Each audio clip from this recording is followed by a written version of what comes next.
Hello, welcome to the explanatory video of non-aligned movement. I am from group 6 and this is an explanatory video. It's not a recap or summary video, so I'll try to explain things as shortly and simply as I can. So let's begin. So, let's come to a brief description. After World War II, the world split into two blocks. One led by USA, United States of America, it led the Western Bloc, and then the second bloc was led by Soviet Union, in which the main country leading it was Russia, as the countries hadn't split then, and which was also known as the Eastern Bloc. So, just to understand why they were against each other, because it was a race, and race of what? It was basically, in simple words, it was capitalism versus communism. So, as we've learned in Industrial Revolution, capitalism, in very simple words, is basically a system in which a country, its economy, its prices, its inflation, everything is basically influenced by private individuals or business giants, or you can say that the government, more than the government, the private individuals and businessmen influence the economy more. Whereas in communism, the factories, property, the state, basically the government owns this all, and the government has total control over its economy. And then there are certain features such as equal distribution of wealth, etc., etc., in communism, which we have learned in Industrial Revolution. So USA was supporting capitalism, whereas Russia, or we can more appropriately say Soviet Union, it was supporting communism. Now, why these two blocks? Because in World War II, many of the major countries who were trying to build their colonies were devastated. But in this global situation, out of all the countries, only USA and Russia had the economic resources, or in simpler words, money and military powers to which were more, we cannot say a lot, but superior to the other countries. And since they were against each other, they were trying to increase it. Soviet Union later split up into independent countries and Russia, but before splitting up, basically Soviet Union included Russia with other smaller countries like Armenia, Azerbaijan, Belarus, Estonia, Georgia, Kazakhstan, Kyrgyzstan, Latvia, Lithuania, Moldova, Tajikistan, Turkmenistan, Ukraine, and Uzbekistan. Now, why Cold War? Because it was not an official war, but yes, the countries knew they were racing against each other, and it was just followed by the World War II. Then Asian and African countries were against this. Why? Because uh, see, while colonizing, mostly the European countries colonized everything, and mostly they chose Asian and African countries. Now, since after World War II, mostly these Asian and African countries had received freedom, they did not want to support this, because again it would be like supporting either USA or Soviet Union, which was again basically that there was a possibility that either of these two blocks would colonize them again. So since they had just received freedom after so much struggle, they did not want to be ruled again and wanted to stay a free or an independent country. So what is the meaning of non-alignment? This is a textbook definition. Or a meaning. So there's nothing much to explain. Non-alignment movement is the international policy of a sovereign state, according to which it does not align itself with any of the power blocks, and at the same time actively participates in the world affairs to promote international peace, harmony, and cooperation. So let's come to features of NAM, or non-aligned movement. Basically, what it means to be part of it. So first of all, it is not aligned with any of the power blocks, right? Its primary purpose was to not be aligned with any of the power blocks, which were the Eastern Bloc and the Western Bloc, or the Soviet Union and the, you can say, the US bloc. Then it is opposed to any kind of military alliances like NATO, SATO, Warsaw Pact, etc. We'll shortly come to it. The third point is it remains free to make its own foreign policy decisions, because basically what it means to say is that it's an independent country and a sovereign state. So it does not want to align itself to any of the power blocks, and it does not want to again get colonized by any of the power blocks. It wants to stay independent. Fourth point, which is a very important point, it engages in international issues and actively participates in global politics.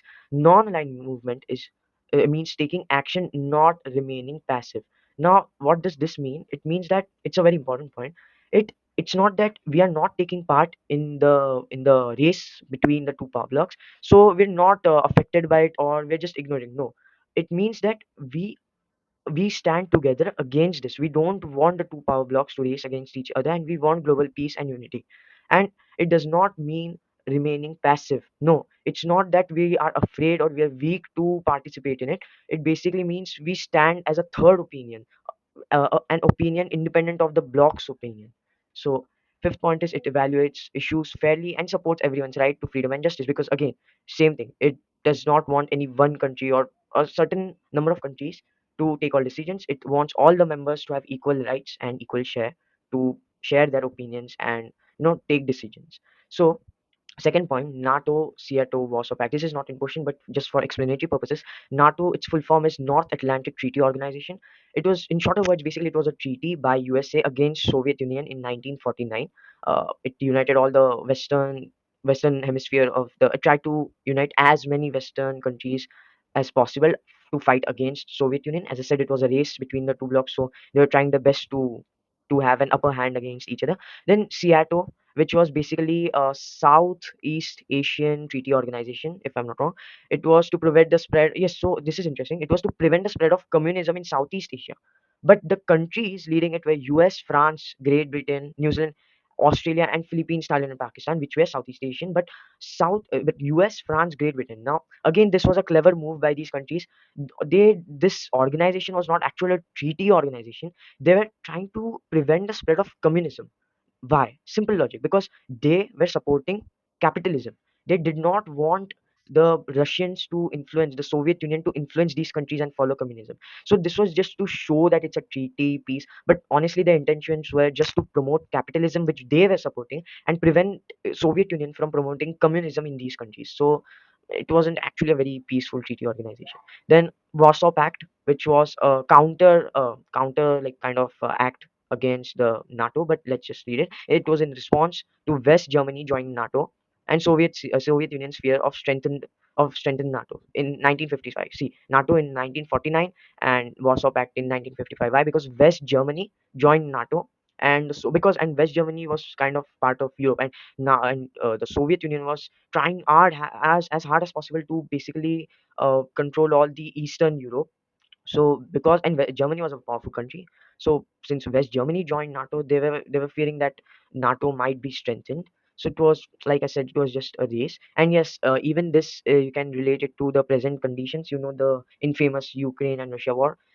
Basically, in simpler words, it just happened because this the Ukraine had tried to join NATO again, which Russia feared. So they were just against Ukraine joining NATO. Now, factors leading to NAM. First is global tension caused by Cold War. Now, these countries did not want any of the blocs to take extreme actions, and the most thing they feared was nuclear war. And I'll come back to this. Second point, struggle against imperialism and neo-colonization. Now, imperialism, you all know, when a country is superior in economic, military, and economic and military powers, so it kind of rules over another country and exploits it. Like Great Britain was colonized India. So yeah, neo-colonization. So this is an interesting term. The difference is neo-colonization is a modern term which is related to present world conditions. So see, neo-colonization base in very simple word, it basically means uh, to rule over a country which has already been colonized and attained freedom. So a country is colonized, it attains its freedom, so it's in a very vulnerable state to again get colonized. So countries then try to neo-colonize it, means they try to regain power over it, but not in a kind of the old-fashioned way where like Britain actually attacked us, because the UN and other organizations would prevent them from doing it. So neo-colonization means a very subtle and silent way to imperialize a country. You might have heard about the infamous case of China and Tibet, where Tibet basically got kind of, it's a very debatable matter, but neo-colonized by China. Then third point, right of independent judgment. And then fourth point, use of moderation in relations. Moderation as in as a third party between these two blocks to ease the friction between them. Fourth point, restructure international economic order, because of course if there would be a third war, then not only all the countries but also the two blocks who had economic power, they too would get destroyed, which would lead to a very bad economic state of not only the countries, overall global economic state. Then fifth point, formation of a collective force. Why collective force? Because none of the countries were in a state where they could individually stop the two blocks, because the two blocks were very powerful. But then they realized that if all the countries who are in a vulnerable state right now, have just attained freedom, who are not very powerful, if they unite, then maybe they might be equal to the forces that are fighting. So their opinions would be considered. Then this nuclear war. So see, Russia had tested a bomb called Tsar bomb, and the Hiroshima Nagasaki case where they used Little Man and Fat Man. Fat Man was a more destructive bomb. So just imagine, it was 21, it had a yield of 21 kilotons, whereas the SAR bomb tested by Russia, Soviet Union, was had a yield of 50 megatons. So its yield was 2380 times more than the Fat Man. And Fat Man single-handedly wiped out an entire city. So you can imagine how destructive this SAR bomb was. Okay, so let's come to the next topic, punchy. So not answering, not explaining in a textbook form of language, just for your benefit, explaining in a point-wise explanation, because these are the important terms to remember. What is it basically? It Panchsheel is a term which means five principles in Hindi. It was basically an agreement between India and China when it was an agreement formed in India and China in 1954. And in the Bandung conference in Indonesia, it was an official declaration open to other countries as well in April 1955. Now about the conference, the Bandung conference, it was attended by 29 countries from Asia and Africa, because most colonized countries were from Asia and Africa. Now these six names are very important when it comes to non-aligned movement. They are also known as the six heroes of non-aligned movement, the six initiators of non-aligned movement. First of all, our honorable Prime Minister of India, late Prime Minister of India, Jawaharlal Nehru. PM of China, these are all the then PMs and presidents, of course. PM of China, Chon En-lai. PM of Egypt, Gamal Abdel Nasser. President of Yugoslavia, Joseph Broz Tito. President of Ghana, Kwame Nkrumah. And President of Indonesia, Sukarno. The features were, these are very simple to remember, and as exam point of view, you have to learn these: mutual non-interference in each other's internal affairs as a sovereign state, mutual non-aggression to prevent wars or friction, equality and mutual benefit, mutual respect for each other's territorial integrity and sovereignty, peaceful coexistence. Now, the next point is architects, which basically includes a lot of stuff from here. So let's not take separate time for it. It is very similar to these six names. So let's move on. Moving on, role of Jawaharlal Nehru. Now, this in our textbook is a very, very vast topic. So, as this is an explanatory video, to simplify it as much as possible, let's focus on these 6 points. These are very simple points from all the vast text given in the textbook. So, first point, role of Jawaharlal Nehru. First important point is India was the first country to initiate non-aligned movement, which is a great achievement in itself. Second point, Jawaharlal Nehru did not choose to join any power bloc for good, of course, because as I said many times in this video earlier, there were very high chances of getting colonized again by some of the power bloc, because the power blocs then were being ruthless when it came to gaining power. So they could go to any extent to gain power and even colonize us again, neo-colonization.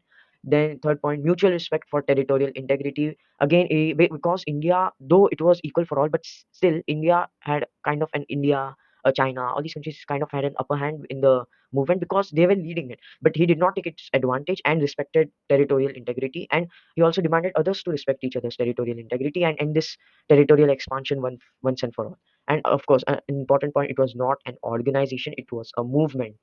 Then, fourth point was the Bandung Conference, a vast point in itself, which has been explained earlier. Fifth point, to encourage friendly relations among all countries, participants of NM and otherwise also.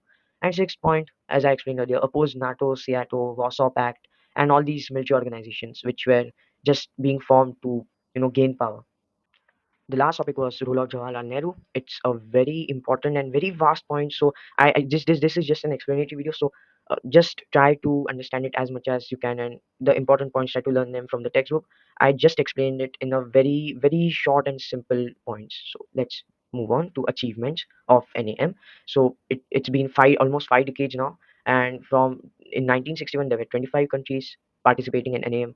Now in 2012 they were the number of countries were 120, thanks to all the Latin and European countries who joined in later on. So you can see the growth. It's a lot.